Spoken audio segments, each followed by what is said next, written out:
grande. Gostava de começar por vos cumprimentar a todos e por vos dizer que não vos peço desculpa por estar aqui entre estas duas figuras, porque não tenho nenhuma responsabilidade nisso. Portanto, se houver alguém a quem deva desculpar-se é a Magda Henrique, a quem também, justamente por ter começado assim, eu não vou agradecer o convite que ela me dirigiu e ainda tenho de saber qual foi a razão que ele levou a colocar-me nesta situação. Eu tenho muito gosto em poder ser moderador desta sessão, mas gostava de vos dizer que é isso mesmo e é exclusivamente isso que eu vou ser, porque há hoje necessidade de nós todos nos situarmos exatamente no lugar a que pertencemos. E talvez por isso, eu julgo que este terá sido o motivo que levou mais menos a convidar-me, é porque ela, apesar de tudo, tinha a suposição de que eu faria isso e que, portanto, deixaria que estivéssemos aqui na parte em que é de ouvir para ouvir estas duas figuras e na parte em que é de usar a palavra, que é aquilo que aqui nos traz, para podermos usar confusamente, distribuindo o conforme. E então, nessa medida, assim, parece-me bem um moderador, porque se não fosse assim, então, entraríamos eventualmente numa anarquia do uso da palavra, o que faria com que deixássemos facilmente sair pela janela aquilo que, com alguma dificuldade, ela fez entrar pela porta. E, portanto, isto tudo, no fundo, serviu para dizer que estou muito honrado aqui, sobretudo, por poder estar convosco, mas muito particularmente por poder estar com Hélia Correia e com António Pinto. Eu julgo que talvez valha a pena introduzir o tema, colocando algumas vaias na aproximação a ele, isto é, o por dentro das palavras, é alguma coisa que nos convida a sair de uma externalidade, que será esta que constituamos,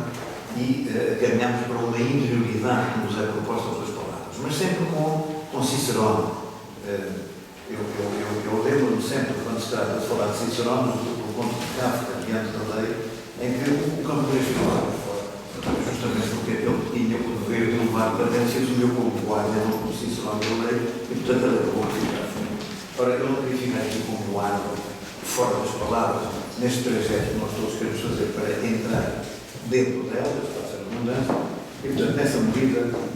eu gostaria de vos rememorar partes dos dois textos escritos, respectivamente, por António Pinto Ribeiro e por Hélia Correia, e que eu vos vou levar a avivar da nossa memória pela ordem, porque eles foram escritos. Primeiro o de António Pinto Ribeiro e depois o de Hélia Correia. E o primeiro tem como título a reunião precisa de outra linguagem e o segundo com respeito às palavras. E gostava de começar por vos dizer que não tenho aqui nenhuma visão objetiva relativamente aos textos. Eu estou claramente comprometido com ele. Tive a ocasião de dizer que acho que eles deviam ser obrigatoriamente dados e trabalhados nas nossas escolas, porque não é todos os dias, nem todos os meses, nem todos os anos, que nós podemos ser interpelados por reflexões desta natureza e desta densidade. E, portanto, eu isto quero dizer para perceberem que o modo como eu vos passo os textos é um modo comprometido com eles e não um modo que crie uma mera aparência de neutralidade, como seria por ser logo a forma de usar as palavras de uma forma mentirosa, como diria. Então, de António Pinto Ribeiro, eu vos pediria isto. Desde logo, como farei, aliás, com Hélia Correia, o primeiro parágrafo. O desespero dos colonizados na Europa de hoje é produzido pela insistência na condenação dos súbditos maus gastadores. E eu julgo que isto, no fundo, funciona como uma hipótese que o autor vai transformar em tese ao longo do seu texto e que vai confirmar com a argumentação que desenvolve. Trata-se de constatar que vivemos hoje num território colonizado e colonizado pelos criadores, pelos detentores da finança global e por uma Alemanha cada vez menos europeia e uma Europa cada vez mais alemã, na definição cruel de respeito. E é muito curiosa, desde logo esta ligação que não é necessariamente ideológica, do vista do pensamento, do respeito, mas é esta referência, justamente por não haver, como é que resolvível, uma ligação ideológica ao respeito, haver a citação ao respeito e a importância que o respeito tem, embora de uma forma lateral, para ser trazida a este. Se nós pensarmos muito rapidamente que o respeito introduziu, como sabe, o sociólogo alemão, na Polónia, com uma afeição liberal na sua formação, no seu pensamento, Mas o Rispect faz uma leitura crítica da sociedade contemporânea, a partir da altura, e cria aquilo que ele designa pela sociedade do risco. Não vamos agora estar aqui a desenvolver o que era o conteúdo da sua sociedade do risco. Eu só trago aqui para lembrar, numa fase já muito próxima, muito recente, estamos já, numa fase muito recente do seu pensamento, ele vem dizer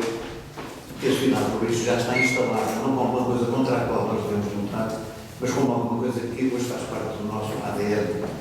antropológico, social, político, até ideológico, se for caso disso. E que a alternância hoje, a alternativa hoje não está em lutar contra a sociedade do risco, ou não lutar contra a sociedade do risco, está em lutarmos na sociedade do risco, porque a alternativa é a catástrofe. E ou nós lutamos na sociedade do risco para evitar a catástrofe, ou não fazemos e a catástrofe impõe-se. Isto é curioso, porque ele diz o manual, ele tem uma saída muito simples, segundo a qual a única forma de atuar na sociedade do risco para impedir a catástrofe é agir. E agir passa a ser uma palavra forte no pensamento de Luís Freire. Eu achei imensa graça porque fui-me recordar, e recordar os avós, daquilo que era o pensamento de Hannah Arendt, noutro contexto, em que ela dizia que o agir é o agir que garante a esperança. E deu-nos um texto lindíssimo, que hoje é todo eu também suscetível da discussão, quando ela diz que se o sentido da política é a liberdade, então isso significa que nós, nesse espaço e em nenhum outro, temos de facto o direito de ter a expectativa de milagres. Não vejam nisso qualquer adesão a um discurso político recentemente mais instalado na sociedade. Não é esta expectativa de milagres a que se referia lá, evidentemente. E diz ela, não porque acreditemos religiosamente em milagres, mas porque os homens, enquanto puderem agir, são aptos a realizar o improvável e o imprevisível e realizam continuamente, quer saibam disso, quer não.